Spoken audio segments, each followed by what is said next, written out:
Okay, so in this video, we're going to talk a little bit more about electric fields. Now, we did some basic grade 11 review last time, that type of stuff, but we're going to look at some basic electric field type stuff. And this is the, a typical type of picture that you can see. They got a little charge in the middle, and there's an electric field coming out of it. It's a positive charge, you can tell, because it is going out. This would be a negative charge because it's being drawn going in. And of course, the idea of where we get the direction from, even though we know all electric fields radiate out from charges, it is based on little tiny particles and what they would do. So if we change it to this, and we don't stop it, there we go. So here we go. We have something like this. So those little dots represent, or could represent, like protons, and those protons are being repelled by the positive charge. And that's why we draw the electric field going out, and vice versa. If it was a negative charge, the little positives would actually go into the charge, and that's why we draw it the way we do. Okay, so this is the type of stuff that you guys have been working with. Now, the tricky part is a lot of the times they are drawn flat, like we draw flat representations, but you have to keep in mind that fields are three-dimensional. They go out in all directions simultaneously, no matter what. They're in three dimensions, not just in two. It's just really hard for us to visualize more than two, and especially draw it on paper more than two. But you have to keep in mind that they do actually radiate in all directions at all times. Even if we go back to the field lines, those field lines go out in all directions simultaneously and radiate out from the object in all three dimensions. The fields are three-dimensional. Okay, even if the setup becomes a little more complicated and fancy schmancy, it's still always a three-dimensional field. For example, here we have two charges. We got a positive charge and a negative charge, and we got the fields wrapping around, going across. And even if we move them apart and stuff like that, there we go. We can even do it in terms of the particles themselves. The particles will go out of the positive and go towards the negative. So there you go. So there's our charges flying around. But we can also do this in terms of field vectors. That's a little bit nicer. All right. But once again, the field is in three dimensions. It's not just in two dimensions. So if we get rid of the slicing effect, there's our field going out in all directions simultaneously. So you just got to try and, it's kind of hard to visualize sometimes for some people, but just try and keep in mind that the fields are not flat. What we're not talking about is like flat things. And it doesn't matter if it's, one charge, two charges, it doesn't make any difference. We can go back to particles. These particles are all over the place representing where the electric field actually is. So again, it doesn't make too much difference what we're doing, but just try and remember that the fields are three-dimensional structures, not two-dimensional structures, and they go out in all dimensions simultaneously, but we draw it in two dimensions typically just to keep things a lot easier on ourselves. Okay. Okay, now we're going to flip back to this diagram here, and I'm going to show you something else. Here we got a couple of charges. Here's a positive charge, the field's going out, negative charge, field's drawn, going in.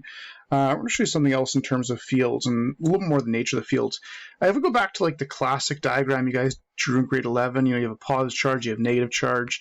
Now to get you to draw the field, you guys would typically draw something like this, which is actually kind of misleading in terms of what is actually going on. The fields don't actually come out like bend around like this towards the negative. That's not really exactly what's happening. This is just more of like a map of the pathway that a proton would take if it actually traveled between them. Now, to sort of show you where the diagram sort of really actually comes from, I'm going to get rid of this or just move this out of the way for now. The fields don't necessarily actually change their shape between the charges.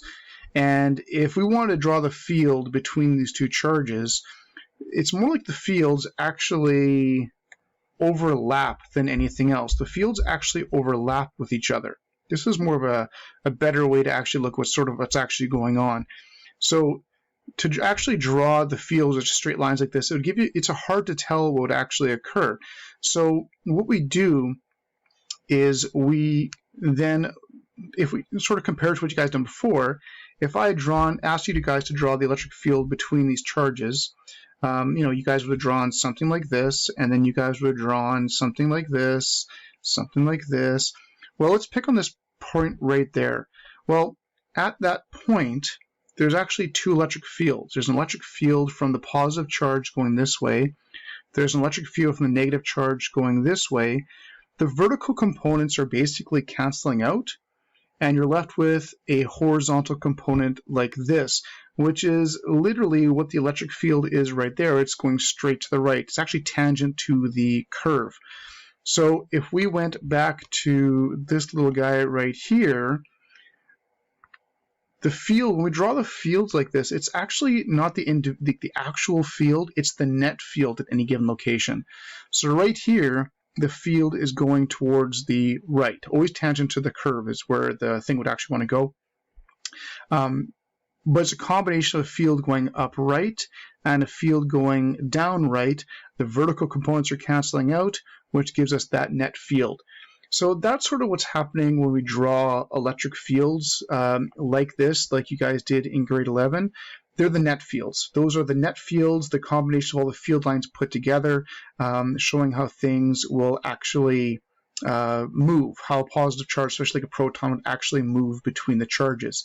So the electric fields don't actually come out of the positive, bend around, and go towards the negative.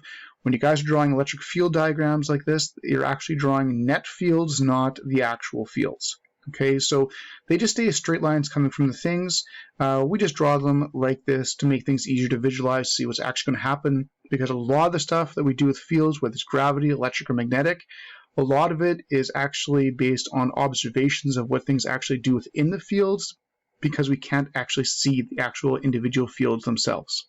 Okay, so that's a little bit more the background and idea of what you guys are actually doing when we are looking at electric fields. Both the whole idea that they are actually three-dimensional, as well as when we draw field diagrams, those are the net fields that are actually being drawn, mostly out of just convenience and to make things easier to visualize.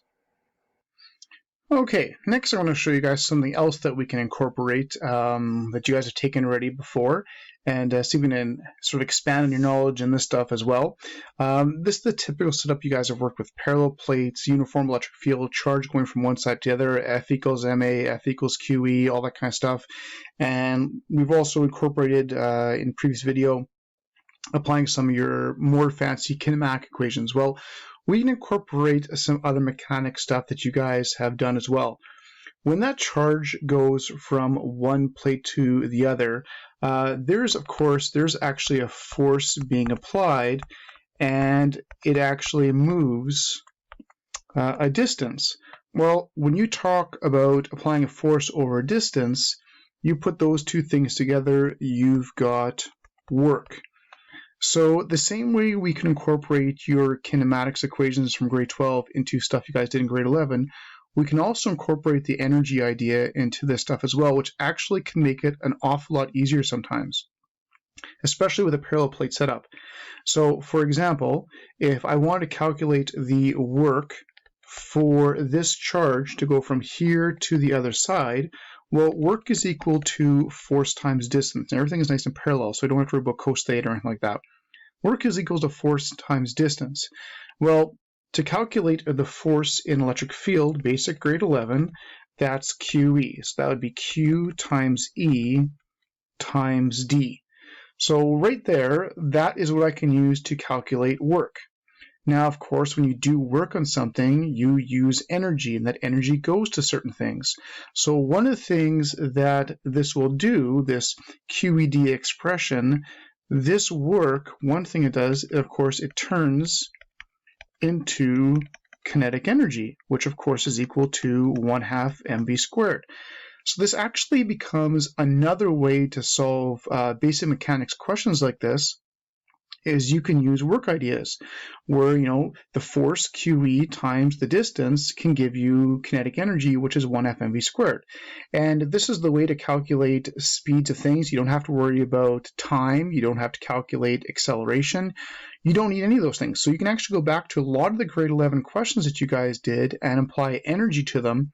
And you can actually, a lot of the time, you can actually do the question way quicker, way more efficiently by using energies rather than basic VAT, DTV, F equals MA, that type of stuff. Okay, so we'll be practicing with that type of stuff as well.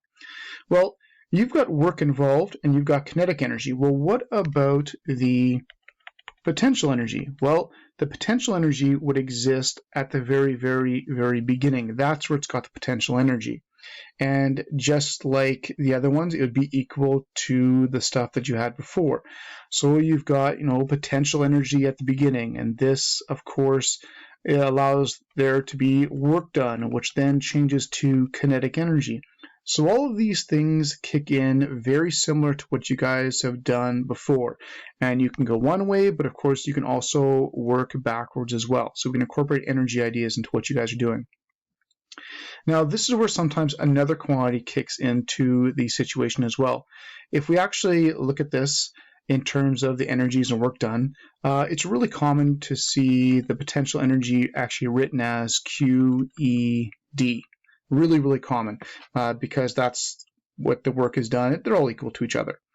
Now, the thing is, this results in this little charge right here. That charge right there has potential energy. Well, what if we took the charge out? Well, if we take the charge out, there's no longer potential energy anymore because there's nothing there. All we're left with is just what is called potential. There's potential for something to happen. And we can do the same thing in the formula that we do in the situation. If we take the charge out of the formula, the same way we took the charge out of the setup, what we're left with is E times D. And E times D, that right there is what is called electric potential. And the common word for electric potential, that is what voltage is. Okay, so electric potential is often found by doing electric field times the distance. VED is often used to find the voltage. And that's electric potential. And then what you do is you have the electric potential between the plates. You have the voltage between the plates. But it's not actually good for anything. It's not until you actually put something in there that it actually becomes useful. It's not until you actually put the charge back into the situation when it becomes potential energy. The same way if we have our parallel plates, the parallel plates just by themselves hooked up to voltage, they are useless. You can't do anything. They might have voltage, they have electric potential, but until you put the charge in there, then you have something useful, then you have potential energy. It's sort of like if you take your electrical outlet on your house, you've got the plug and basic electricity, there's 120 volts on there, that is the electric potential right there. The electric potential in the plug is 120 volts. What's it good for? Well, it's good for absolutely nothing because nothing's connected to it.